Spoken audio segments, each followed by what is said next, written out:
Jesus. Thank you, Jesus. Thank you, Jesus. Thank you, Jesus. Shekere hebe nasibiyana vasakaraba.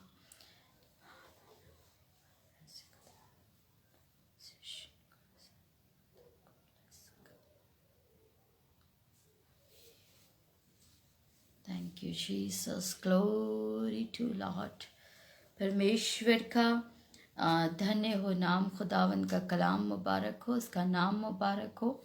एक बार फिर से आप सबको बहुत बहुत प्रभु यीशु मसीह के सामर्थी पवित्र नाम में अपनी बहन की तरफ से, आगरा से, अल्पना की ओर से यीशु मसीह के पवित्र सामर्थी नाम में जय मसीह की। शालोम आप सबको।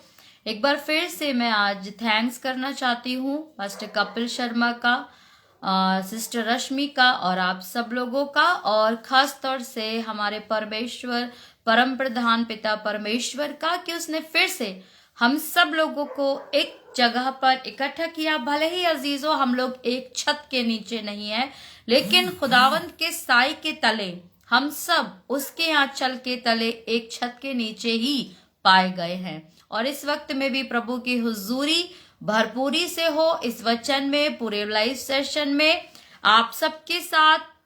जहां जहां भी वचन जाता है, जितने भी लोग इससे जुड़ते हैं, मैं प्रभु से ऐसी कामना करती हूँ आज का भी ये लाइव सेशन बड़ा ब्लेसेड, बड़ा अनॉइंटेड हो। और सचमुच एक बार फिर से मैं आपका वेलकम करती हूँ इस पेज पर।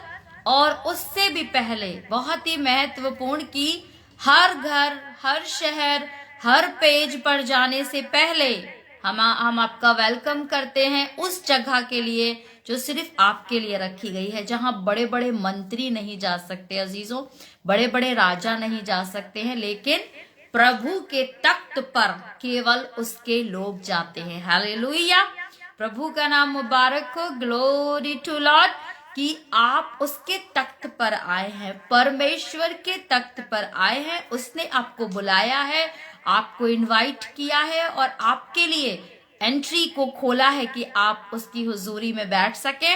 तो प्रभु की हुजूरी भरपूरी से आप लोग महसूस करें। इस प्रार्थना के साथ हम लोग आगे चलेंगे, संगति में इस सेशन को बढ़ाएंगे। खुदावन का नाम मुबारक हो। मैं यहाँ पर पढ़ूंगी अजीजों भजन संगीता उसका 50 अध्याय और उसकी पहली 5 आयतें पढ़ूंगी। प्रभु की संगति शुरू करने से पहले हम लोग वचन में जरूर जाएंगे। और मैं एक बार फिर से आप लोगों को बताऊंगी अजीजों कि जब कभी आप वचन पढ़ते हैं आपके घर में, या जहां आप जॉब करते हैं, या फिर रात में जब आपको भय सताता है, या आप बीमार हैं, या आपके घर में कोई बीमार है, वचन को हमेशा अपनी जुबान को खोलकर तेज पढ़ने की कोशिश करें। वचन जैसे जैसे हवाओं में घुलता है अजीजों, चाहे गीत के रूप में, चाहे शब्दों के रूप में, वचन प्रभु का पूरी रीति सामर्थी है हर एक बंधन तोड़ने के लिए। हालेलुया। और आप देखेंगे जब आप वचन को बोलना शुरू करेंगे, जिनके दर्द है उनका दर्द बंद हो जाता है। हालेलुया। जो जिस जीवन में समस्याएं हैं वो समस्याएं हटने लगती है। अगर आपको भय लग रहा हो, स्पेशली कोई चीज, कोई अदृश्य ताकत कभी किसी अनजान रास्ते पर या घर में या कहीं और सता रही है, तो आप जब वचन पढ़ना शुरू करेंगे, जैसे जैसे वचन के शब्द हवाओं में घुलेंगे, हालेलुया, आपका भय चला जाएगा। आपके ऊपर से वो जो बंधन है वो हटता हुआ दिखाई देगा। तो मैं यहाँ पर पढ़ूंगी कि हमारी संगति प्रभु में ब्लेस्ड ठहरे, रुकावटों को प्रभु हटाए और बंधन वचन अपनी उपस्थिति में पूरी रीति प्रभु की हुजूरी हमारे बीच हम पाए, पाखरू की अगुवाई में। तो यहाँ पर भजन संहिता 50 में पढ़ रही हूँ, उसके कुछ पद। सर्वशक्तिमान परमेश्वर यहोवा ने कहा है और उदयाचल से लेकर अस्ताचल तक पृथ्वी के लोगों को बुलाया है। हालेलुया। सियोन से जो परम सुंदर है, परमेश्वर ने अपना तेज दिखाया है। हमारा परमेश्वर आएगा, वो चुपचाप ना रहेगा। आग उसके आगे आगे भस्म करती जाएगी और उसके चारों ओर बड़ी आंधी चलेगी। वो अपनी प्रजा का न्याय करने के लिए ऊपर के आकाश को और पृथ्वी को भी पुकारेगा। हालेलुया। खुदावन का कलाम मुबारक हो। इतना आशीषित कलाम हमें फिर से मिला है जो एक आशा, एक उम्मीद हमें देता है। अजीजों, हमारा परमेश्वर आएगा। हालेलुया। वो चुपचाप ना रहेगा। एक बार पहले भी मैंने बताया है, बदला लेना प्रभु का काम है और एक दिन है जब वो आ रहा है, हमारा बदला लेने वाला, संसार का न्याय करने वाला। और उसने पृथ्वी को भी और आकाश को भी पुकारा है और वो सबको इकट्ठा एक जगह लेकर आएगा अपनी महिमा के लिए। प्रभु का नाम मुबारक हो। प्रार्थना में चलेंगे। Thank you Jesus. धन्यवाद हो खुदावन का। यस लॉर्ड, खुदावन, खुदा कुदूस, कुदरत वाले परमेश्वर पिता, एक बार फिर से प्रभु आपके सम्मुख आते खुदावन, आपके नाम को बड़ा महिमा और बड़ा जलाल प्रभु मिले खुदावन, कि प्रभु आपके बच्चे, प्रभु आपके बेटे और बेटियां खुदावन एक बार फिर से आपकी हुजूरी में आपके सम्मुख आकर बैठे हैं प्रभु। तो होने दीजिए हमेशा की तरह आपकी हुजूरी भरपूर आपके बच्चे पाएं, आपके वचन से वो खुराक आपके बच्चे पाएं खुदावन, जो इन्हें सामर्थ्य दे, याव दे, निर्भय और अनंत जीवन दे खुदावन। खुदा इनका विश्वास आप में बढ़ता चला जाए प्रभु। होने दीजिए ये वचन जो प्रभु आज इन फिजाओं में आता है, इन हवाओं में आता है खुदावन, ये वचन प्रभु ये लाइव सेशन के द्वारा एक एक जन आशीष पाए खुदावन, और आपकी इच्छा, आपकी योजना में सारी बातें हों प्रभु। आपके पाकरू की जुम्बश खुदावन, अगुवाई एक एक के ऊपर हो, जो भी जहां कहीं भी है प्रभु, वहां आपके पाकरू की जुम्बश मैं प्रभु यीशु मसीह के सामर्थ्य नाम में खोलती प्रभु। और खुदावंद हर एक जन के प्रभु कानों को आप प्रभु हल्का करें, मनों को प्रभु नम्र और दीन कर दे, एक ऐसी जमीन की तरह जहां जब प्रभु वचन का बीज पड़े तो बड़ी रीति फलवंत हो खुदावन। सारा आदर, महिमा, सम्मान सब राजाओं के राजा, प्रभु के प्रभु यीशु मसीह को मिले। प्रार्थना को खुदावन आपके सिंहासन के पास बांधती सुने और ग्रहण करें। आमीन। Thank you Jesus Lord. धन्यवाद हो प्रभु का। और अब हम लोग आगे बढ़ेंगे तो कुछ गीतों के जरिए हमेशा की तरह हम लोग वर्शिप में चलेंगे। और एक गीत आज प्रभु ने मुझे दिया अजीजों, आप भी बड़ा आशीष का कारण महसूस करेंगे कि आज सब कुछ होने के बावजूद अजीजों हमारे पास सब कुछ है। प्रभु ने वचन हमें दिया, अगर परमेश्वर ना देता अजीजों तो ये जो वचन है खुदावन खुदा का, ये हम तक नहीं होता।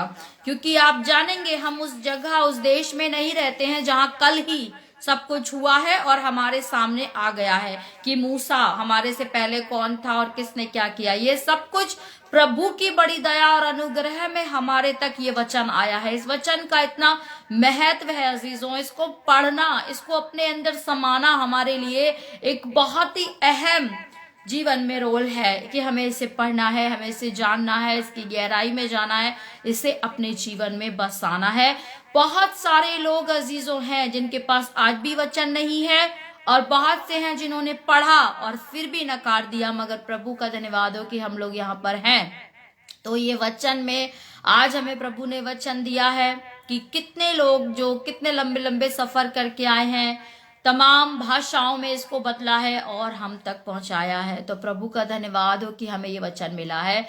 और फिर भी अगर कुछ लोग हैं जो दुनिया की तमाम तरह से भीड़ में खोए हुए हैं, आज भी सब कुछ होने के बाद भी अभिषेक भी दिया है प्रभु ने, मस्सा भी किया है और पाकरू भी दिया है सहायता के लिए, सहायक के रूप में, फिर भी बहुत से लोग हैं जो दुनिया की भीड़ में हैं। तो एक गीत मैं गाऊंगी, प्रभु को महिमा मिले।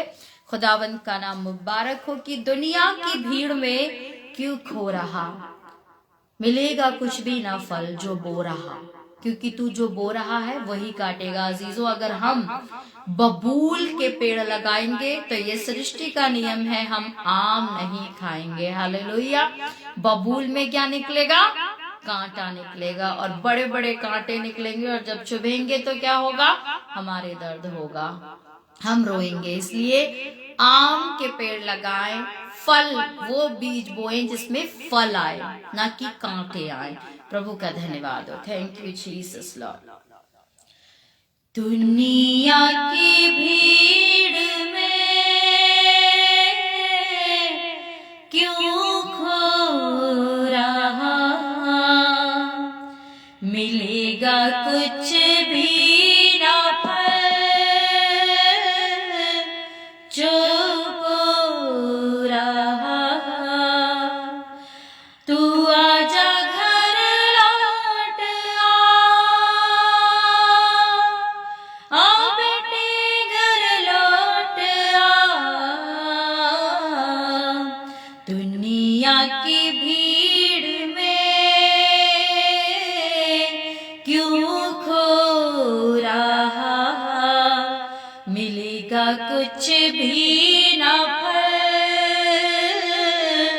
जो बो रहा। तू आजा घर लौट आ बेटे घर लौट आ। दुनिया की भीड़ में क्यों खो रहा। गुनाहों में था अब तलक तू जो धंसा, मकड़ी के जाल में था जो फंसा। गुनाहों में था अब तलक तू जो फंसा, मकड़ी के जाल में था जो फंसा। तू आजा घर लौट आ बेटे घर लौट आ। दुनिया की भीड़ में क्यों खो रहा।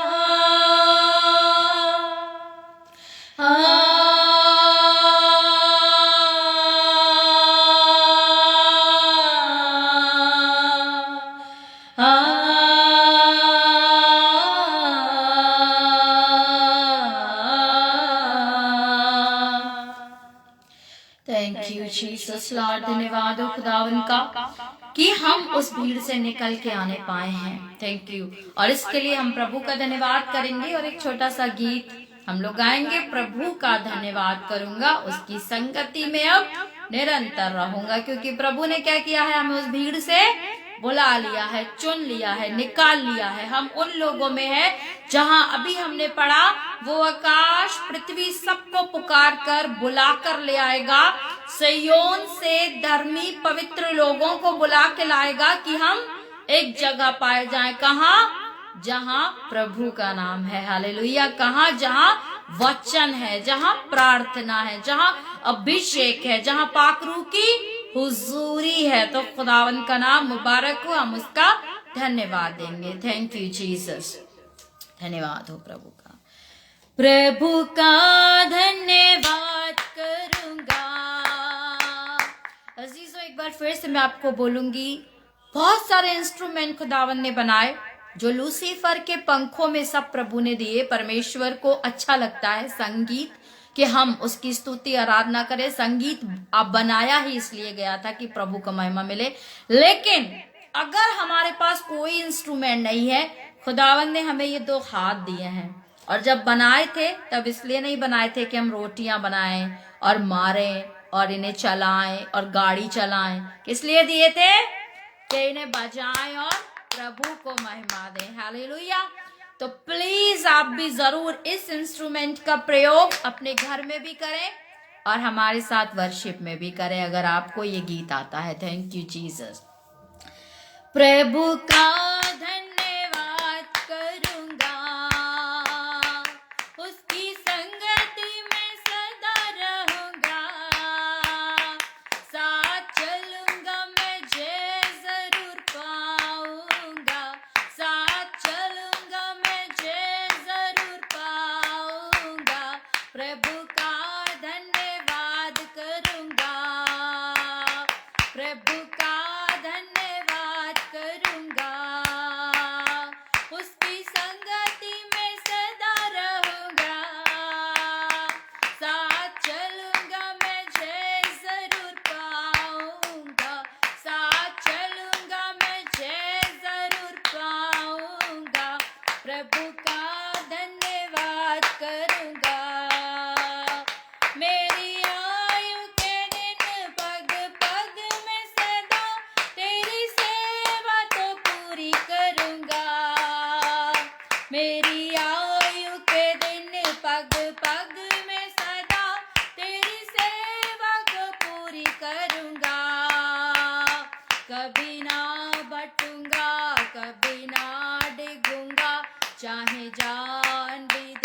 कभी ना हटूंगा, कभी ना डिगूंगा, चाहे जान भी देना पड़े।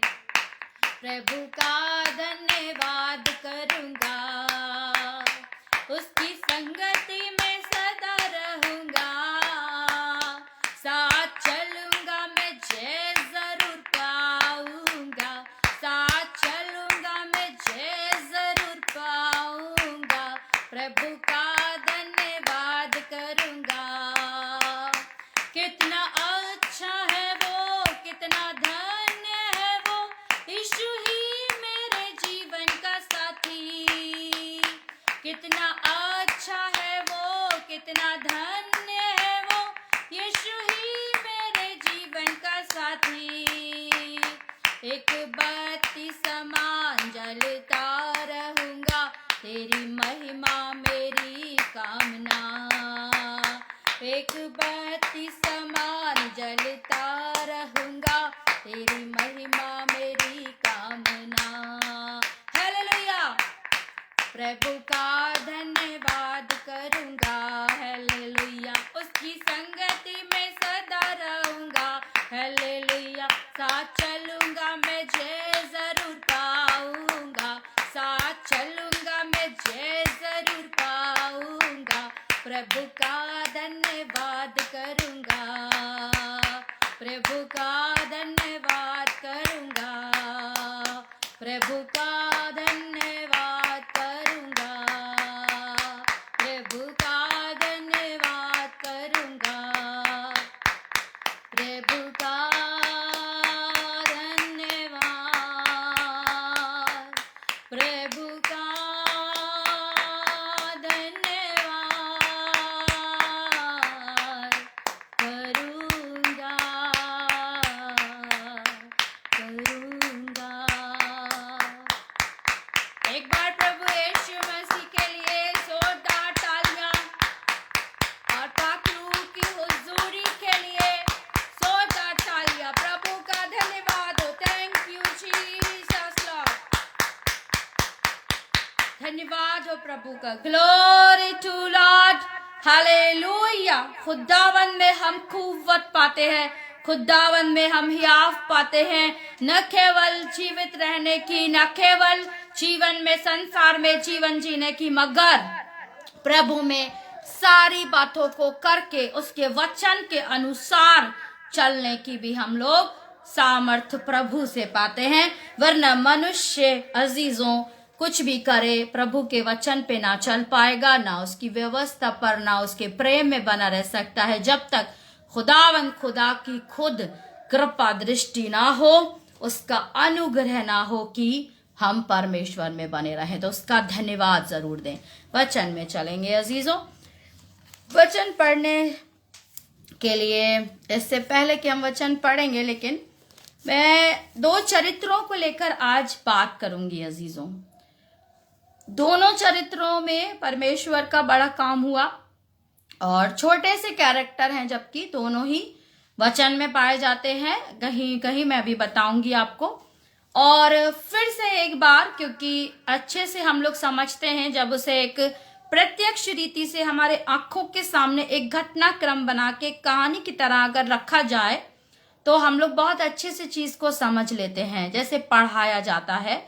तो आज भी हम लोग समझेंगे यहाँ पर दो लोगों के बारे में, स्पेशली दोनों लेडीज हैं, क्योंकि खुदावन में आप देखेंगे अजीजों, बहुत सारे ऐसे घटनाएं आपको मिलेंगी जहां स्पेशली लेडीज का नाम है, क्योंकि एक लेडीज एक निर्बल पात्र में आती है प्रभु में, जबकि खुदावन में सबसे बड़ा जो ताकत और सामर्थ्य का काम इस संसार में शरीर में भी किया जाता है, वो स्त्री ने किया है कि वो एक मानव को जन्म देती है, और वो असहनीय पीड़ा जो दुनिया की किसी भी पीड़ा से अधिक है, लेकिन वो उसे सह लेती है, और वो भी मुस्कुरा कर बाद में उसको अंजाम देती है, और फिर से प्रभु उसे एक साधारण जीवन देता है। एक इतने बड़े जीवन और मौत से लड़कर वो निकलती है। पुरुष तो हो सकता है कोई सैनिक हो तो उसके जीवन में ऐसी स्थिति आए, मगर अगर स्त्री है तो एक सिंपली हर स्त्री के जीवन में ये समय आता ही आता है। तो स्त्री को प्रभु ने लेकिन एक निर्बल पात्र बनाया और उसे एक सामर्थ्य का एक ऐसा घड़ी, एक ऐसा समय दिया कि कोई उसे निर्बल समझे नहीं। पर मैंने उसे इसलिए, क्योंकि मनुष्य से मैंने उसे थोड़ा, पुरुष से मैंने उसे नीचे बनाया है, पुरुष से उसे कम सामर्थ्य और बल में शरीर में बनाया है। लेकिन स्त्री का नाम बराबर, जहां भी प्रभु की दया होती है वहां स्त्री का नाम हम पाते हैं विश्वास में, प्रार्थना में, प्रभु को खोजने में, प्रभु के लोगों के लिए लड़ने में, उपवास रखने में, प्रभु के लोगों के लिए सब कुछ छोड़ देने में। तरह तरह के नाम आपके सम्मुख आ जाएंगे, चाहे वो दबोरा हो, चाहे वो रूथ हो, चाहे वो एस्तर हो, चाहे फिर वो नया नियम में लेडीज हो जिससे लहू बहने का रोग था, और तमाम तरह से आप पढ़ सकते हैं। तो आज भी सबके विषय में नहीं, दो स्त्रियों के बारे में मैं बात यहाँ पर करूंगी। उनके जीवन में एक तो ये कि दोनों में कुछ सिमिलैरिटीज हैं, और फिर हम देखेंगे कि वो हमारे जीवन से कैसे जुड़ती है, हमारे पास क्या है। तो यहाँ पर पहला वाला जो आपको मिलेगा कहानी का, उसका मैंने एक मतलब बनाया है, रूपांतरण किया है। यहाँ पर एक स्त्री है अजीजों, और आप लोग कई हद तक समझ भी जाते हैं जब कहानी सुनाई जाती है कि आगे हम चैप्टर पर पहुंचे। तो मैं शुरू में थोड़ा सा उसका शॉर्ट में बता देती हूँ। एक स्त्री है जो एक जंगल में लकड़ियां बीन रही है, और लकड़ियां बीनते में वो स्त्री, और उसको मैंने एक नाम भी दिया है यहाँ पर, ताकि नाम देने से थोड़ा रियल वो आता है, जबकि बाइबल में उसका नाम नहीं है। तो उसका नाम हम लोग यहाँ पर नीमा रख देते हैं। तो ये जो नीमा है, ये अपने बेटे के साथ जंगल में लकड़ियां बीन रही है। तो आप लोग थोड़ा सा इसको इमेजिन कीजिएगा, क्योंकि जब भी हम बाइबल पढ़ते हैं बहुत अच्छे से हम उसको क्या कह सकते हैं, हृदय में एकदम उतार लेते हैं। अगर हम उसको थोड़ा सा इमेजिन करें तो हम उनकी भावनाओं को, उनकी समस्याओं को, और फिर प्रभु के बड़े अभिषेक को हम सोच पाते हैं। तो वहां पर वो औरत जो है वो लकड़ियां बीन रही है, उसके पास उसका एक बेटा है नीमा का, और ये जो नीमा है ये विधवा है। एक इसके जीवन में ये भी एक इसका चरित्र की स्पेशल वो है कि वो विधवा है, और उसके पास एक बेटा है, और वो लकड़ियां बीन रही है। और थोड़ा सा उसने जैसे गट्ठर लकड़ी का बांधा तो उसका बेटा और लकड़ियां लेने के लिए भागता है और बोलता है कि माँ मैं थोड़ी सी और लकड़ी उठाऊं। लेकिन नीमा उसको बोलती है कि नहीं बेटा, बस इतनी ही लकड़ियां चाहिए, अब और लकड़ी की जरूरत नहीं है, थोड़ी सी लकड़ियां हैं, बस ये ही काफी है। तो उसका बेटा बोलता है नहीं माँ, लेकिन पहले तो तुम ज्यादा लकड़ी लेके जाती हो, तो ये थोड़ी सी लकड़ी क्यों? तब वो उसे बताती है और उससे कहती है कि नहीं बेटा, बस ये रोटी हम लोग बनाएंगे और खाएंगे, और इसके बाद क्या होगा, हम लोग मर जाएंगे। तो ऐसा क्या हुआ वहां पर कि वो अपने बेटे के साथ ऐसे क्यों बोल रही है कि हम लोग ये रोटी के बाद, ऐसा क्या है कि वो कह रही है कि हम मर जाएंगे। तो ये वाली कहानी अगर आप लोग पूरा पढ़ना चाहेंगे तो ये आपको मिलेगी पहला राजा, और इसका 17 अध्याय की 7 से लेके और 16 पद तक आप पढ़ेंगे तो वहां पर आपको मिलेगा, जो मैं बता देती हूं आपको, कि एलिया नबी के टाइम की ये बात है। एलिया नबी के टाइम में, एलिया नबी के समय में, जैसा पहले भी मैंने बताया है कि जो राजा था उसका नाम था राजा अहाब, और उसकी जो पत्नी थी, जो रानी थी, उसका नाम था इजाबेल। हमने पहले भी पढ़ा है नाबोत की दाग की बारी के समय में। तो इजाबेल और राजा अहाब के समय में परमेश्वर को लेकर कुछ ऐसी बातें हुई, परमेश्वर को नाराज करने की, तिरस्कृत करने की। क्योंकि राजा अहाब परमेश्वर के लोगों में गिना जाता था, लेकिन परमेश्वर के लोगों जैसा कोई काम उसके जीवन में नहीं रहा। क्योंकि वो एक ऐसी औरत की बात सुनता था, अपनी पत्नी की, जो बाल की पुजारन थी। बाल देवता जो होता था, बाल देवता को वो मानती थी और उसी के पुजारियों को आदर देती थी, परमेश्वर के नबियों को नहीं देती थी। एलिया नबी परमेश्वर के जन थे। तो इजाबेल और राजा अहाब जो था वो इजाबेल की बात मानता था, और वहां पर वो बाल के पुजारियों के साथ मिलके वो सब कुछ करती थी जो नहीं करना चाहिए और जो आदर प्रभु को मिलना चाहिए। सिंपली शॉर्ट में हम इतना समझ लेंगे कि जो आदर प्रभु को और प्रभु के लोगों को मिलना चाहिए वो आदर नहीं देती थी। और वो क्या करती थी? बाल के पुजारियों को और बाल देवता को ही सारा आदर देती थी। और राजा अहाब उसको मना करने के बजाय उसको सपोर्ट करता था। तो वहां पर क्या हुआ अजीजों की, कुछ ऐसा हुआ कि वहां पर अकाल पड़ गया, क्योंकि जैसा वहां बुराई हो रही थी तो प्रभु के परमेश्वर का जो नबी है एलिया, उसने फिर वहां पर क्या भविष्यवाणी की है, उसको क्या प्रभु में आत्मा में ये आवाज आई है कि वहां पर अकाल पड़ेगा। और जब अकाल पड़ गया है तो अकाल के समय की बात है, आप पढ़िएगा, इसमें एक और बहुत अच्छा आपको इंसिडेंट मिलेगा।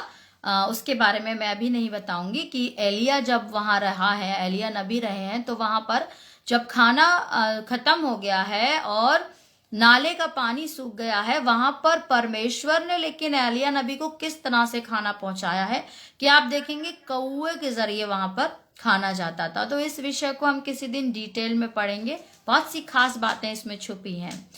तो उसके बाद वहां पर अकाल जब पड़ गया है और एलिया नबी एक जगह पर रह रहे थे, लेकिन कुछ दिन बाद वहां पर नाले का जो पानी था वो सूख गया है। तो परमेश्वर ने एलिया नबी को बोला है कि तुम जाओ, ऐसे ऐसे एक विधवा है और वहां पर वो जो है उसे मैंने आज्ञा दी है कि वहां तुम जाओ और वहां पर तुम खाना पीना तुम्हारा चलेगा जितने दिन आगे अकाल रहेगा। अब आप सोचिए, कुछ तो ये खास बात है कि वो उस विधवा के पास परमेश्वर ने भेजा है जो जंगल में लकड़ी बीन रही है, और वो खुद ये कह रही है अपने बेटे से कि हम ये रोटी खाएंगे और मर जाएंगे। तो उसके यहाँ तो वैसा ही कुछ नहीं है, खुद वो मरने की बात कर रही है और परमेश्वर बोल रहे हैं एलिया नबी को कि तू जा, उसके यहाँ तेरे लिए मैंने इंतजाम कर दिया। लेकिन प्रभु का जो इंतजाम होता है वो मनुष्य की नजर से अलग होता है। हालेलुया। मनुष्य की दृष्टि अजीजों वो नहीं देख सकती जो प्रभु का इंतजाम होता है।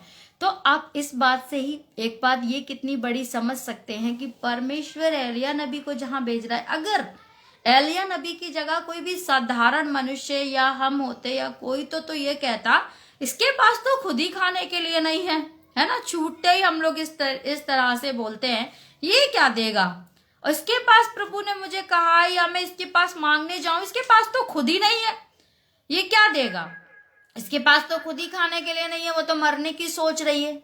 लेकिन प्रभु क्योंकि आज की नहीं, परमेश्वर को पता है आने वाले पल में क्या होगा। हम लोग नहीं जानते हैं कि आने वाला पल कैसा होगा। हालेलुया।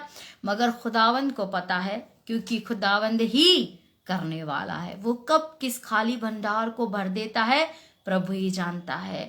अभी जो मनुष्य बीमार है, अगले ही पल वो आपको सही सलामत बैठा हुआ बात करता प्रभु की महिमा करता दिखेगा, प्रभु ही जानता है। अभी जहां पर लड़ाई झगड़ा हो रहा है, लेकिन कुछ देर बाद ही जब प्रार्थना की जाती है तो वहां पर शांति और इत्मीनान और प्यार होता है। तो सारी बातें प्रभु कैसे परिस्थितियों को बदल देता है।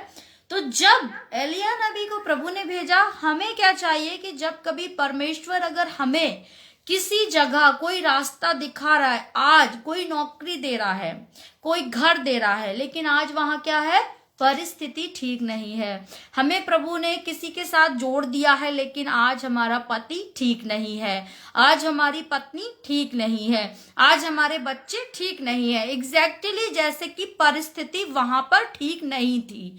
लेकिन हमें क्या करना है, मनुष्य की दृष्टि से नहीं देखना है कि ये क्या हो गया, ये तो सब कुछ गलत हो गया, मैंने जो कुछ किया वो अच्छे के लिए क्या, लेकिन मुझे अच्छे की जगह ये क्या हो गया, बुरा मिला। नहीं, हमें क्या करना है, प्रभु में धैर्य और सब्र के साथ, विश्वास के साथ, जैसे एलिया नबी ने विश्वास किया, हमें भी विश्वास के साथ उस जगह चल देना है। हालेलुया। जैसे एलिया नबी चल दिए, उन्होंने क्या किया, वो रुके नहीं कि वो देख रहे थे, या उन्होंने वहां जाकर भी जब सुन लिया कि वो मरने की बातें कर रही है, बाद में आप देखेंगे उन्होंने एलिया नबी से भी ये बात बोली कि हम तुझे कैसे खिलाएंगे, हमारे पास तो एक ही रोटी है और हम नहीं खिला सकते हैं। लेकिन फिर भी एलिया नबी ने विश्वास रखा उनका विश्वास गिरा नहीं। तो हमें भी विश्वास करना चाहिए।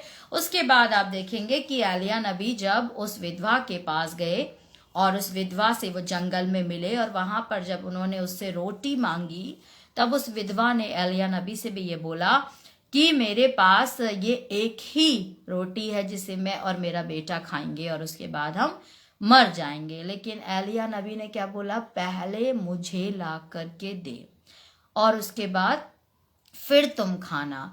तो जब उसने बनाई तो आगे आप पढ़ सकते हैं कि फिर प्रभु का ऐसा अद्भुत कार्य हुआ, बड़ा और अद्भुत कार्य प्रभु ने किया कि उस घर में उन लोगों ने उसके बाद कितने ही दिन, एक दिन के लिए उसके पास खाना नहीं था, लेकिन फिर जब तक अकाल खत्म नहीं हुआ बराबर वो तीनों लोग उस घर में खाना खाए, पानी पिए, और ना तो उनका यहाँ जल खत्म हुआ और ना ही पानी, वो ना ही खाना और अनाज खत्म हुआ। प्रभु को महिमा मिले कि खुदावंद ने देखिए कितना बड़ा काम किया। तो एक तो अगर हमें प्रभु कहीं भेज रहा है तो पहली बात हमें इससे क्या सीखने को मिली है कि हमें मनुष्य की आंखों से वो सारी परिस्थिति को देखकर कुछ भी नहीं बोलना है, पर हमें प्रभु में विश्वास रख के उस समय तक प्रभु में स्थिर रहना है और देखना है नहीं प्रभु करेगा। ये परिस्थिति वैसी होगी जो मैंने प्रार्थना की है, ये परिस्थिति वैसी ही होगी जो मेरे लिए भली है। भले ही आज मुझे कोई है जो ये दिखा रहा है कि ये परिस्थिति भली नहीं है, लेकिन ये परिस्थिति भली होगी क्योंकि प्रभु ने कहा है। क्योंकि प्रभु ने कहा है, परमेश्वर ने कहा है कि मैं तेरे लिए सब कुछ भला करता जाऊंगा, तू जहां जहां पैर धरेगा वो सब कुछ मैं तुझे दे दूंगा। जो भी तेरे सामने आएंगे मैं सबको तेरे सम्मुख नम्र कर दूंगा, दीन कर दूंगा। सारी बातें प्रभु ने कही हैं, तो फिर परमेश्वर ने जो कहा है वो होगा ही होगा। आमीन। दूसरी बात, आगे हम चलेंगे, एक और स्त्री आप देखेंगे जिसमें इनके साथ बहुत सिमिलैरिटीज आप लोग पाएंगे। ये जो स्त्री है अजीजों, इसको हम लोग एक नाम दे देते हैं, तो इसको मैंने नीरू का नाम दिया है। ये जो नीरू है ये सब तरफ एलीशा नबी को ढूंढ रही है।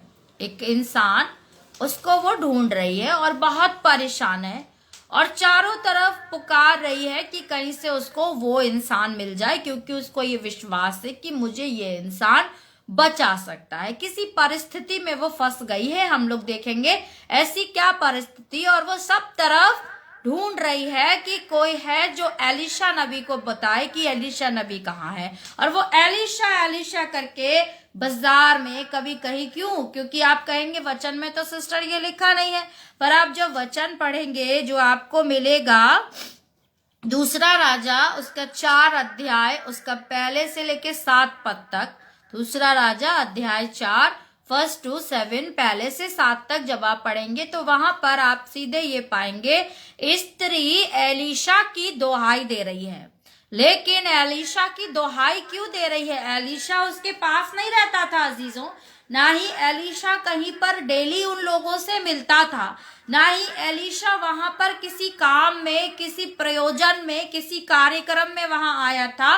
एलीशा नबी को वो लेडी पहले ढूंढ रही थी अपनी समस्या के लिए, और वो जब ढूंढ रही थी तब वो जगह जगह एलीशा को ढूंढी, क्योंकि एलीशा किसी एक जगह पर नहीं रहता था कि वो जाए और सीधे एलीशा से मिल ले। आपको याद होगा एलीशा के विषय में, जब उस राजा के विषय में कहा गया है, जब अकाल पड़ा था, अभी हम लोगों ने पढ़ा था, और वहां पर जब वो राजा भी आया था एलीशा को ढूंढने, तो एलीशा एक जगह पर नहीं मिलता था, अलग अलग देखना पड़ता था। एलीशा नबी को वो स्त्री पहले बाजारों में, इधर उधर मैदानों में, सब जगह ढूंढ रही है, क्योंकि वो स्त्री भी विधवा थी। नीरू जो थी वो विधवा थी, और वो एलीशा को ढूंढ रही है जगह जगह कि मुझे एलीशा से मिलना है। क्योंकि वो परेशान है, वो रो रही है, चिल्ला रही है, और वो ढूंढ रही है। तो आप जब पढ़ेंगे कहानी को या इस घटनाक्रम को जो आपको दूसरा राजा अध्याय 4 में मिलेगा, वहां पर आप देखेंगे कि क्या हुआ है, तो आप पढ़ पाएंगे। और मैं यहाँ पर आपको बता दूं, एलीशा नबी के समय भविष्यवक्ता और भी होते थे, जो बहुत सारे प्रभु के सेवक, उनमें से एक सेवक था जो मर गया था, खत्म हो गया था, जिसकी मृत्यु हो गई थी। और उसकी पत्नी जो बहुत कर्जदार थी, उसकी स्थिति अच्छी नहीं थी, और देखिए वो मर गया। और उसके जीवन की एक बहुत बड़ी कमी हमें यहाँ मिलती है कि वो कर्जदार था, जबकि कर्जा लेना भी प्रभु के अकॉर्डिंग नहीं है अजीजों। कर्जदार कोई होता है, परमेश्वर जरूर हमें निकालता है, हमारा कर्जा चुकाता है, हमें छुड़ाता है, हमें जीने का हियाव देता है, हमें बाहर निकालता है। लेकिन कर्जा लेना एक तरह से कर्जे का भी एक आत्मा होता है, जैसे बीमारी का, ये सब एक दुष्ट आत्माओं का जाल है अजीजों। बीमारी का, झगड़े का, आप में से बहुत से लोग जानते होंगे, बीमारी का, झगड़े का, निराशा का, चोरी का। तो ऐसे ही कर्जे का भी एक आत्मा है। और जब हम किसी से कर्जा लेते हैं ना, तो हम अपने जीवन को उस आत्मा के प्रभाव में दे देते हैं। उस आत्मा का, दुष्ट आत्मा का हमारे जीवन पर प्रभाव होता है। इसीलिए अधिकतर आपने देखा होगा, जो कर्जा लेता है वो और अधिक कर्जे में फंसता जाता है, फिर वो निकल नहीं पाता है कर्जे से, कर्जा और बढ़ता चला जाता है। क्यों? क्योंकि वो जो दुष्ट आत्मा, वो जो बुरा आत्मा है कर्जे का, वो फिर हमें निकलने नहीं देता है। तो अगर प्रभु का दया रहे, प्रभु का करुणा रहे, तो कर्जदार को वो छुड़ाता है। तो यहाँ पर हम देख रहे हैं कि ये जो सेवक है, ये भी प्रभु में जो है ये परमेश्वर का सेवक था, लेकिन फिर भी इसने कर्जे के आत्मा के हाथों अपने जीवन को दे दिया था। और उसी के साथ उसकी पत्नी और उसके 2 लड़के, उसके बच्चे भी जो है उसी के साथ ही बंधे हुए थे। तो जब उसकी मृत्यु हो गई है, तो ये सब प्रभावित हो रहे हैं, ये सब उस कर्जे के आत्मा की चपेट में आ गए हैं, और सबके सब परेशान हैं। तो हो क्या रहा है, जिससे कर्जा लिया था वो लोग आ रहे हैं और उसकी मृत्यु के बाद इस विधवा को परेशान कर रहे हैं। जैसे होता है, हम सभी जानते हैं, जिससे कर्जा ले लिया जाता है तो दोनों तरह से हम लोग का जीवन नाश की ओर होता है। हम लोग का जीवन बहुत परेशानी में, कर्जे लेने वालों को अजीजों मैंने देखा है बहुत ही बड़ी चिंताओं और रोग में वो लोग फंस जाते हैं, क्योंकि वो ऐसी चिंता में, ऐसी निराशा में आ जाते हैं कि बहुत सारे रोग उन्हें लग जाते हैं उस चिंता के चलते। तो यहाँ पर क्या होता है, 2 तरह के फिर समस्या को लोग फॉलो कर, एक तो वो जो अदृश्य दुष्ट आत्मा, कर्जे का आत्मा है, वो हमें पकड़ लेता है, और दूसरा जिस इंसान से हम लोग कर्जा लेते हैं मनुष्य के रूप में, छोटी छोटी बातें लोग लेते हैं कि छोटे छोटे पैसे, और वो बढ़ जाते, वो मनुष्य के भी हम कर्जदार हो जाते हैं, और फिर वो भी आकर हमें और हमारे अजीजों को, सभी को उल्टा सीधा और अपशब्द बोलता है और अपने गुलाम की तरह ट्रीट करना चाहता है। तो हम लोग दोनों ही तरह से फिर परेशान हो जाते हैं। तो यहाँ पर क्या हुआ है, वो कर्जदार आ रहे हैं, और कर्जदार आकर के उससे बोल रहे हैं कि हमें हमारे कर्जे के पैसे दे। लेकिन यहाँ पर उस औरत के, विधवा के पास कोई पैसा नहीं है। जब वो पैसे की मना करती है, तो वो बोलता है हमें अपने घर में से फिर सामान दे दे। तो वो घर में सामान देखती है, तो उसके पास घर में भी कुछ नहीं है। फिर वो बोलता है कुछ नहीं है तो मैं तेरे बच्चों को, तेरे लड़कों को ले जा रहा हूं, और मैं तुम सबको गुलाम बनाऊंगा, और इन लड़कों से क्या कराऊंगा, अपने काम कराऊंगा, गुलामी कराऊंगा। और उसके बच्चे ज्यादा बड़े नहीं है अजीजों, छोटे हैं। तो वो बहुत परेशान है कि मेरे बच्चों को ये मुझसे छीन ले जाएगा। एक विधवा का सहारा है उसके बच्चे, और वो उन्हें छीनने पे लगा हुआ है।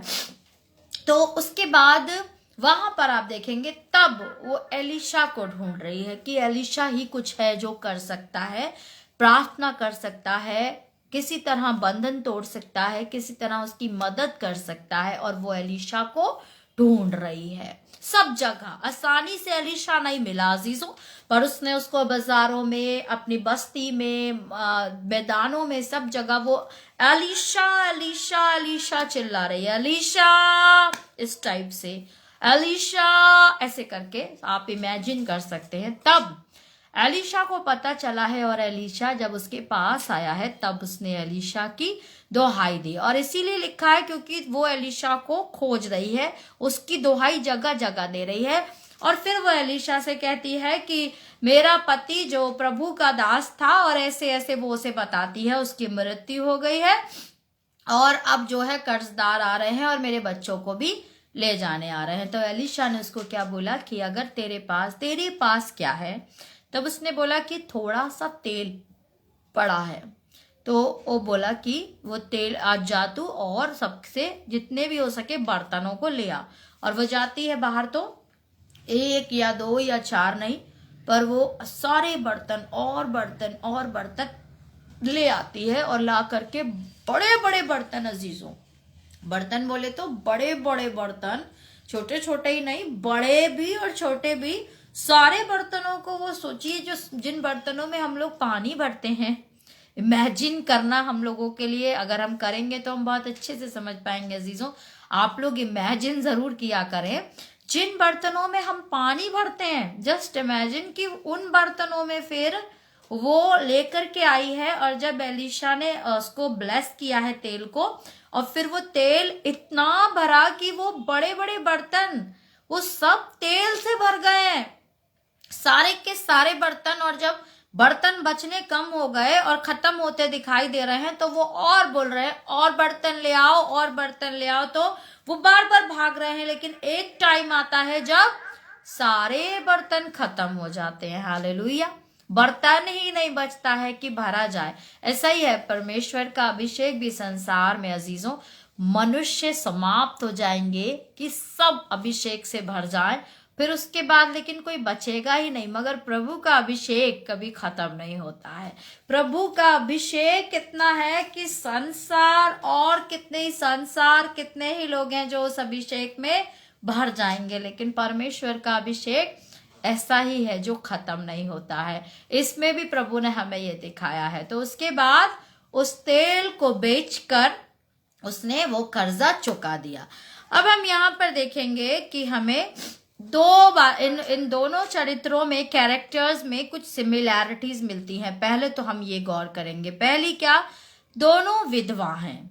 दूसरी कि दोनों के पास एकमात्र सहारा है जिसके लिए वो गुहार लगा रही हैं, विनती कर रही हैं, प्रार्थना कर रही हैं, परेशान है।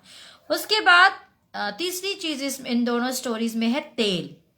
और उसके बाद है दोनों में कि दोनों को ही एक नया जीवन दिया गया है ना, जन्म दिया गया है नया। और पांचवा हमें मिलता है कि जो दोनों के जीवन वहां पर फिर सफल पाए गए हैं। सबसे पहला यहाँ पर मिलता है कि वो विधवा है। विधवा होने का तात्पर्य अजीजों अगर हम निकालें, एक लेडी या एक स्त्री के जीवन में विधवा का मतलब है क्योंकि उसका जो एक मेन साथी होता है वो उसका पति होता है, संरक्षक जो, क्योंकि माता पिता भाई बहन सब तो एक ही साइड पे गिने जाते हैं, मगर महिला का, स्त्री का सबसे बड़ा साथी, संरक्षक, अब वो भले अच्छा हो, भला हो या बुरा हो, लेकिन सबसे मेन साथी कौन चुना जाता है? आपके सारे अकाउंट्स में, आपकी हर जगह, आपकी आईडीज में, हर जगह अगर आप मैरिड है तो कौन, किसका नाम पूछा जाएगा? आपके पति का नाम। ये थोड़ी बोले भाई ये भाई का नाम दे दो, पिता का नाम दे दो, बच्चों का दे दो, किसका बोला जाता है? पति का नाम। तो पति एक मेन कैरेक्टर उसके जीवन में होता है हर लेडी, स्त्री के। और जब पति नहीं है, पति मर गया या मृत्यु हो गई, तो इसका मतलब वो एक बहुत ही निढाल, निर्बल, असहाय, बेसहारा स्त्री है ना, बेसहारा। यहाँ पर विधवा का नाम इसलिए दिया है कि बेसहारा, क्योंकि अब उसका कोई सहारा नहीं है, क्योंकि जिसका पति चला गया उसका कोई सहारा नहीं है। तो दोनों ही क्या है? बेसहारा है। और दूसरा, दोनों ही अपने बच्चों के लिए परेशान है। वो भी सोच रही थी कि मेरा बेटा जो है ये मर जाएगा, और वो भी सोच रही है कि मेरे बेटों को लेकर के जा रहे हैं। उनके जीवन में एकमात्र सहारा है जिसको छीना जा रहा है या जो जा रहा है, तो उसके लिए वो दोनों परेशान है। तीसरी बात है तेल। दोनों के पास, वहां पर हमने देखा कि वो रोटी बना रही है और वहां पर उसके पास अगर तेल नहीं होता है तो वो नहीं जला पाती, नहीं ईंधन बना पाती, लेकिन तेल भी जरूरी है। और यहाँ पर हमने देखा कि तेल से ही उसने सारा कर्जा चुका दिया है। तो दोनों ही कहानियों में तेल मेन है। और एक दूसरी बात है कि दोनों ही मृत्यु के कगार पर आ गई हैं। उसको भी बिल्कुल वो मरने वाली थी, और इसके भी अगर वो बच्चों को ले जाए या गुलाम बना ले तो ये भी एकदम मरने ही के कगार पर आप मानिए। तो दोनों ही के जीवन खत्म हो रहे थे, और दोनों को एलिया ने और एलीशा ने नया जीवन दिया है। एक नया जीवन दोनों को मिला है, और उसके बाद दोनों के जीवनों को सेटल दिखाया गया है, जीवनों को सफल कर दिया गया है। उधर एलिया ने जब उनके घर में वो रहे तो वहां भंडार भर गए, तो अकाल से वो पूरे निकल गए। और जब उसका बेटे को मृत्यु भी एक बार आई है तो एलिया ने फिर से जीवन दान दिया है। वो बिल्कुल सफल होकर अपने जीवन को बिता रहे हैं। और इधर भी कोई फिर कर्जदार नहीं आ रहा है, उनके बच्चों को छोड़ दिया गया है। विधवा बिल्कुल आराम से रह रही है, सारा कर्जा चुक गया है, और अपने बच्चों के साथ उसको एक सफल जीवन मिला है। हम ये देखेंगे अजीजों, आज हमारी भी स्थिति कई बार ऐसी होती है कि हम लोगों का कोई, क्योंकि हम लोग शरीर में तो बहुत सारे सहारे देखते हैं अजीजों, लेकिन सच में देखा जाए तो बहुत सारे ऐसे टॉपिक्स होते हैं लाइफ में, बहुत सारे ऐसी परिस्थितियां होती हैं जहां कई बार सब हमारे विपरीत होते हैं, कोई भी हमारे साथ नहीं होता है। तो हम लोग भी एक तरह से इस बेसहारे की कैटेगरी में आते हैं। जबकि कई औरतें हैं जो विधवा नहीं हैं, लेकिन फिर भी उनके पति सपोर्ट नहीं करते हैं, उनके पति उनके लिए यूजलेस हो जाते हैं, उनके पति उनके दर्द से मतलब नहीं रखते हैं, उनकी परेशानियों से मतलब नहीं रखते हैं, उन्हें धोखा देते हैं, उन्हें परेशान करते हैं, मार रहे हैं, पीट रहे हैं, कुछ भी उन्हें नहीं मिल रहा है। तो वो क्या है, एक तरह से मरे हुए हैं ना। बस वो नाम के लिए विधवा नहीं है, लेकिन पति से मिलने वाली कोई भी सपोर्ट, कोई भी प्रेम, कोई भी सहयोग नहीं मिल रहा है। तो वो उसी कैटेगरी में हम लोग आते हैं, बेसहारे की। तो यहाँ पर कौन हमारा सहारा बनता है? परमेश्वर। जैसे एग्जैक्टली वो दोनों विधवाओं का सहारा बना। कौन बना? परमेश्वर। क्योंकि एलिया नबी तो आए, लेकिन आटा और तेल तो एलिया नबी ने नहीं बढ़ाया ना, बढ़ाया किसने? परमेश्वर ने। हालेलुया। परमेश्वर आप सहारा बना। प्रभु को महिमा मिले। विधवा के समय में भी, एलीशा के समय में भी एलीशा नबी आए, लेकिन तेल तो एलीशा ने नहीं बढ़ाया ना, परमेश्वर ने बढ़ाया। तो प्रभु खुद सहारा बनता है और हमारे परिस्थितियों से हमें निकाल लेते हैं। कभी हमारे भंडारों को भरकर, कभी हमारे और जरियों को भरकर हमें जीवन में सुदृढ़ करते हैं। दूसरा ये कि हमारा भी कई बार एकमात्र सहारा होता है, और आपको पता है हमारा एकमात्र सहारा यीशु मसीह। और आपको मालूम है वो भी एक समय था जब यीशु मसीह को जो मृत्यु आई, लेकिन परमेश्वर ने उसे हमारे लिए जीवित किया। एग्जैक्टली जैसे इन विधवाओं के सहारों को जीवन दिया, बचाया, ऐसे ही हमारा सहारा कौन? शरीरों में हमें सहारा नहीं देखना है, वो सहारे तो चले जाते हैं। हमारा वैसे सहारा एकमात्र देखा जाए सत्यता से तो कौन है? केवल यीशु मसीह। क्योंकि बाकी सारे सहारे वो है जो छोड़ जाते हैं, केवल यीशु मसीह है जो एकमात्र सहारा है, जो कभी छोड़ता नहीं। और जब यीशु मसीह को मृत्यु आई तो उसको जिंदा फिर किसने किया? परमेश्वर ने। किसके लिए किया? हमारे लिए, ताकि हम उस सहारे को ना खोएं। तो हमने भी अपने सहारे को दोबारा से जो जीवन देके पाया है, हमारे सहारे को भी परमेश्वर ने दोबारा से जीवन दिया है। हम लोगों के पास भी उन्हीं विधवाओं की तरह एक मात्र सहारा है, अगर हम सत्यता से देखें। फिर हमारे वहां पर जन्म, जो परमेश्वर ने दोनों को एक नया जन्म दिया। हम लोग भी कई बार बीमारियों में, परिस्थितियों में, मुसीबतों में, निराशाओं में, इतने घोर अंधकार में होते अजीजों कि हमें भी कई बार ऐसा लगता है अब हमारे जीवन में कुछ नहीं है, हमारा जीवन खत्म। लेकिन परमेश्वर फिर क्या करता है? हमें एक नया जन्म देता है, जैसे परमेश्वर ने वहां पर दिया। कई बार फाइनेंशियली जब हमारे भी खत्ते, अनाज ऐसे ही अकाल की तरह से खत्म दिखाई देते हैं, पैसे ही नहीं है, कुछ है ही नहीं, घर में कहाँ से लाएं, नौकरी नहीं है। और फिर से मैं एक बार बोलूंगी कि हर चीज का उदाहरण बड़े अच्छे से अब हम दे सकते हैं, क्योंकि अभी कोरोना का टाइम जो निकला है, कितने ही लोगों की नौकरी चली गई। कितने ही लोग हैं जिनके पास राशन नहीं था, लोग एक टाइम खा रहे थे, बहुत तरह से सेक्रीफाइस लोग कर रहे थे। तो हम लोग समझ सकते हैं कि ऐसा समय आ जाता है जब भंडारों में कुछ नहीं है खाने के लिए और परेशानी का समय है, तो परमेश्वर ने हमें कैसे जीवन दिया? हमारे भंडारों में उसने हमें भूखा नहीं रहने दिया, हमारे भंडारों में आशीष दी, हमारे जरियों में आशीष दी, हमें नया जीवन दिया। अगर नहीं होता, नहीं हमें सहायता मिलती तो क्या होता? खत्म हो जाता। तो हम क्या जिंदा बैठे रहते? अगर रोटी ही ना मिलती।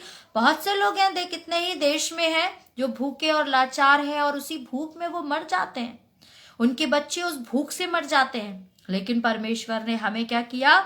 नया जन्म दिया, नया जीवन दिया, हमें भूख से प्यास से मरने नहीं दिया, कमियों घटियों से मरने नहीं दिया है। उसके बाद हमारे जीवन को भी परमेश्वर ने क्या किया है? सफल किया है।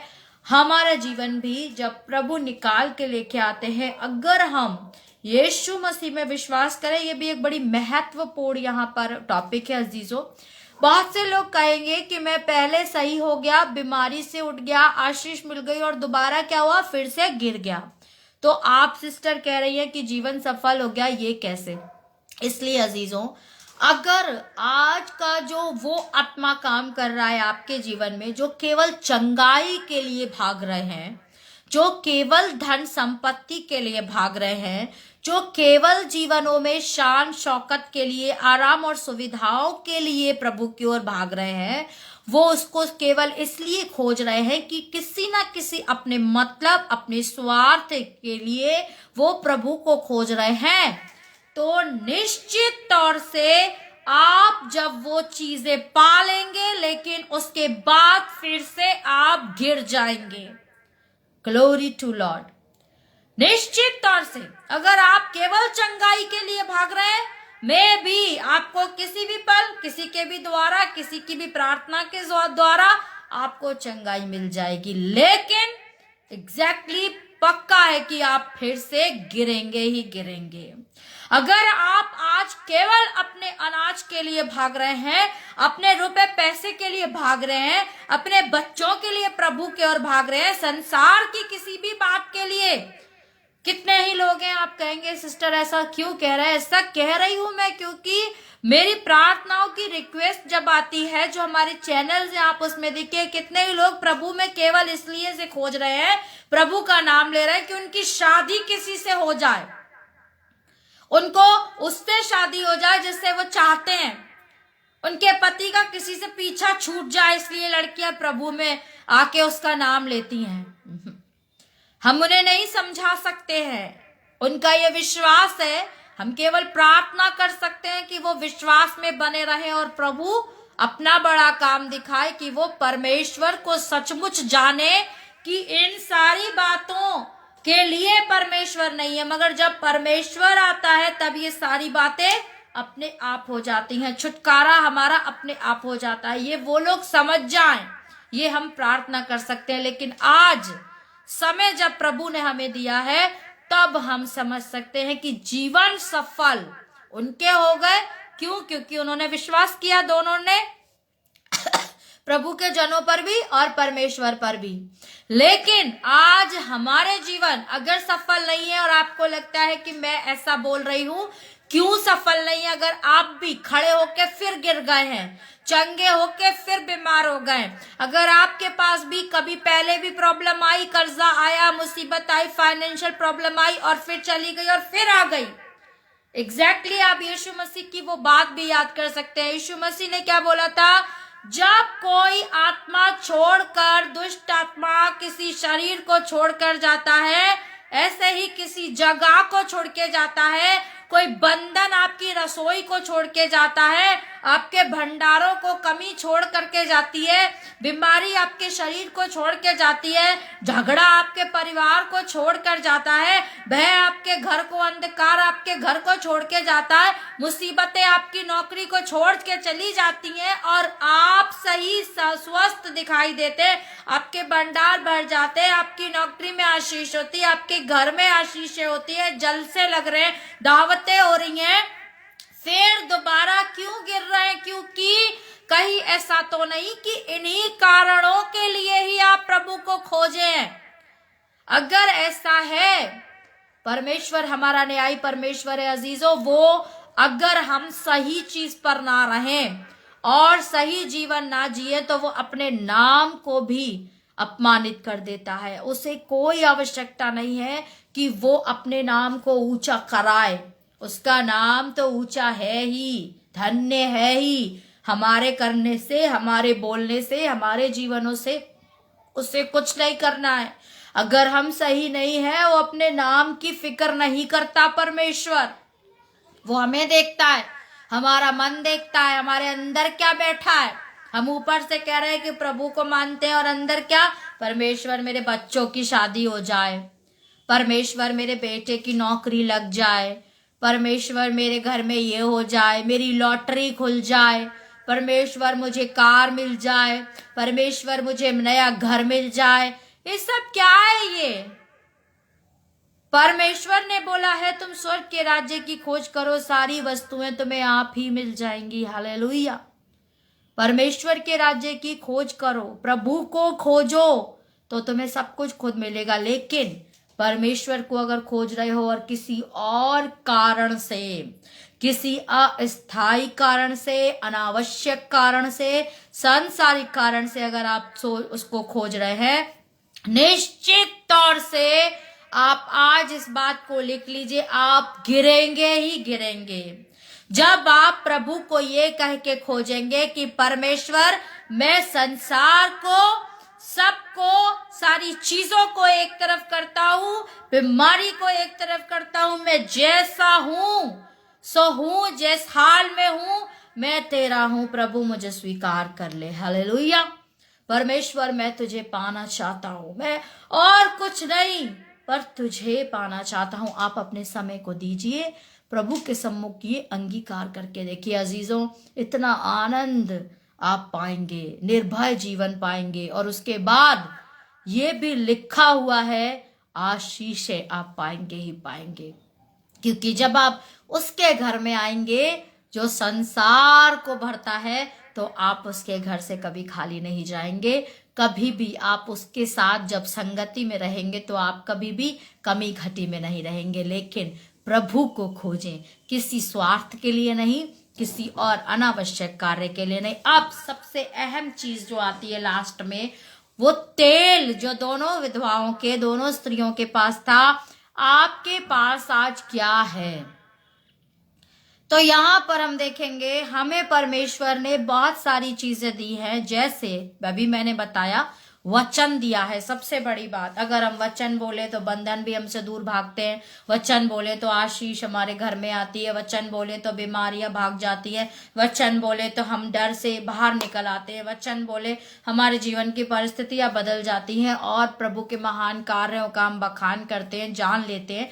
वचन, ये वचन प्रभु ने हमें दिया। किसने दिया? परमेश्वर ने वचन हमें दिया। और इसके साथ क्या हमें सिखाया है, क्या दिया है? प्रार्थना। जब भी तुम प्रार्थना करोगे, मैं सुनकर तुम्हारी उत्तर दूंगा, तुम्हारी प्रार्थना का उत्तर दूंगा। फिर क्या कहा? जब भी 2 या 3 मेरे नाम से इकट्ठे हो जाएंगे, प्रार्थना करेंगे, मैं उनके बीच में होऊंगा। परमेश्वर ने और क्या दिया हमें? स्तुति, आराधना दी। तुम आराधना करो, स्तुति करो, जैसे जैसे मेरा नाम जपोगे, भजन करोगे, मेरा नाम लोगे, वचन गाओगे, प्रार्थना को गाओगे, प्रार्थना बोलोगे तो आशीष आएगी। तो प्रार्थना, वचन, स्तुति और उपवास। प्रभु ने क्या कहा? कई बातें ऐसी है जो केवल उपवास से ही दूर होती हैं। उपवास एक मसीह जीवन का हिस्सा होना चाहिए। आप अगर, हमारा परमेश्वर बहुत बड़ा है, हम किसी दिन और इस पे डिटेल में बात करेंगे, लेकिन फिर भी मैं इतना सा बोल दूं, अगर आप उपवास नहीं रख सकते हैं अजीजों, आप कुछ समय के लिए रख लीजिए, कुछ बातों के लिए। जैसे दानियल ने देखिए उपवास रखा तो उसने अच्छे भोजन को कुछ दिनों के लिए छोड़ दिया था। किसी भी चीज का आप उपवास रख सकते हैं, लेकिन प्रभु में उपवासी जीवन जिए, उपवास को अपने जीवन का हिस्सा जरूर बनाएं। एक दिन अगर आप बिना बोले भी रहते हैं तो वो भी एक उपवास में काउंट होता है ना। किसी से बिना मिले रहते हैं तो वो भी एक उपवास है। अगर आप अपने फोन को भी आज बंद कर दें तो वो भी प्रभु के सम्मुख एक तरह का त्याग माना जाता है। तो एक तरह से एक त्याग के जीवन में आप प्रभु के सम्मुख बने रहे। तो यहाँ पर ये सारी चीजें प्रभु ने हमें दी, और फिर विश्वास दिया, अभिषेक दिया, पाखरू दिया, मददगार दिया। तो आज हमारे पास परमेश्वर कहता है, जैसे वहां पर पूछा है, एग्जैक्टली जब आपके पास परिस्थिति बुरी होगी, परेशानी की होगी, तो परमेश्वर आपसे भी जरूर पूछेगा तेरे पास क्या है। जैसे उस समय उसके पास आटा था, तेल था। अलीशा के समय में उसने बोला तेरे पास कुछ है? तेल है। तेल क्या है पता है आपको? तेल को अभिषेक से गिना जाता है, क्योंकि जब किसी का अभिषेक किया जाता था तो तेल से किया जाता था। और वचन रूपी अभिषेक, तो वचन, क्योंकि जब 10 कुंवारियों के बारे में भी हम बात करते हैं तो कुप्पी में तेल नहीं था, क्योंकि वचन था ही नहीं उनके पास, कुछ भी अपना वचन नहीं था। बस ऊपर ऊपर लौ जल रही थी, जितना जितना सीख लिया, जिसने जो जो बता दिया वो पता था, जितनी देर याद रहा। उसके बाद क्या हुआ? जब तक कोई बुलवा रहा है वचन बोल दिया, किसी ने प्रार्थना करी कर दिया। अपना क्या है? कुछ नहीं। कुप्पी में बाद में क्या था? खाली, तेल ही नहीं था उसमें। आपके पास प्रभु का कितना वचन है? तो आपके पास आपका क्या है? आपको खुद प्रार्थना करनी आनी चाहिए। अच्छी बुरी किसी भी रीति से आप करें, प्रभु को स्तुति आराधना आपको देना है। दूसरी बात, वो विधवाओं ने दोनों ने देखिए विश्वास किया, आपको विश्वास करना है। अगर वो एलिया पे विश्वास नहीं करती तो वो एलिया को रोटी नहीं खिलाती। अगर वो उस पर विश्वास नहीं करती तो वो बर्तन ही नहीं लाती कि इतने से तेल है घर में, ये इतने सारे बर्तन क्यों जमा करवा रहे हैं एलिशा, बर्तनों से तेल से क्या होगा, है ही नहीं तेल तो कहां से बिकेगा। लेकिन दोनों का अटूट विश्वास, अंतिम सांस तक विश्वास, क्योंकि दोनों ही आखिरी पड़ावों पर थी, लेकिन दोनों ने जो विश्वास दिखाया वो विश्वास आपके पास होना चाहिए। अंतिम सांस तक विश्वासी रहेंगे तो महिमा को देखेंगे। वो भी दुआ कर गया, कुछ नहीं हो रहा है, मैंने भी कर ली, कुछ नहीं हो रहा है, वचन भी पढ़ लिया, कुछ नहीं हो रहा है, उसके बाद क्या? छोड़ दिया। हालेलुया। छोड़ना नहीं है, क्योंकि परमेश्वर क्या करता है? अंतिम सांस, आखिरी परिस्थिति में भी, मुर्दे में भी जान फूंकता है। अगर अभी सही नहीं हो रहे हैं, हो सकता है 3 दिन बाद हो जाए, 3 महीने बाद समस्या चली जाए, हो सकता है और बुरी परिस्थिति हो जाए, फिर सही हो जाए, लेकिन ये तय है कि परमेश्वर के पास आएंगे, प्रार्थना का उत्तर मिलेगा ही मिलेगा, और हम उस परिस्थिति से निकल जाएंगे। बस हमें विश्वास करना है, और अटूट विश्वास करना है प्रभु के वचन पर, और प्रार्थना, वचन, स्तुति में, उपवास में बने रहना है। और अभिषेक रूपी वचन का जो तेल है, वचन है, वो हमें अपने अंदर समा लेना है। बहुत सारे ऐसे वचन हैं अजीजों, जिन्हें हमें अपने अंदर स्मरण, अपने हृदय की पटिया पर लिख लेना है। किसी भी तरह से ये मिटे नहीं। परमेश्वर को बहुत आयत से महिमा मिले। खुदावंद करे इन वचनों के जरिए आप भी आशीष पाएं, कि वचन से अपने आप को भरे। वो आपके पास है तो फिर बाकी चीजें भी अपने आप आ जाएंगी। जैसे वो तेल बढ़ गया, ऐसे ही वचन रूपी तेल आपके जीवन में भी बढ़ जाएगा। फिर आपको प्रार्थना भी करनी आएगी, आप उपवासी भी बनेंगे, त्यागी भी प्रभु में बनेंगे, विश्वास भी आ जाएगा। दिखा है, विश्वास सुनने के द्वारा होता है, वचन के द्वारा होता है। तो स्तुति भी आपको फिर वचन से आएगी। अगर आप वचन से भरे हैं तो सब कुछ अपने आप आएगा, लेकिन वचन आपके पास होना चाहिए। तो वचन को पढ़ें, अधिक से अधिक पढ़ें, अधिक से अधिक वचन में बने रहें, इसकी गहराई में जाएं, प्रभु से बात करें, और दिल से भरे, खाली ना रहने दें, ताकि वो और बढ़े और बढ़े। और प्रभु में इन विधवाओं की तरह, इन लोगों की तरह आप भी खुदावन में बने रहें, विश्वास करें, अंतिम सांस तक विश्वास है। और प्रभु ने देखिए सके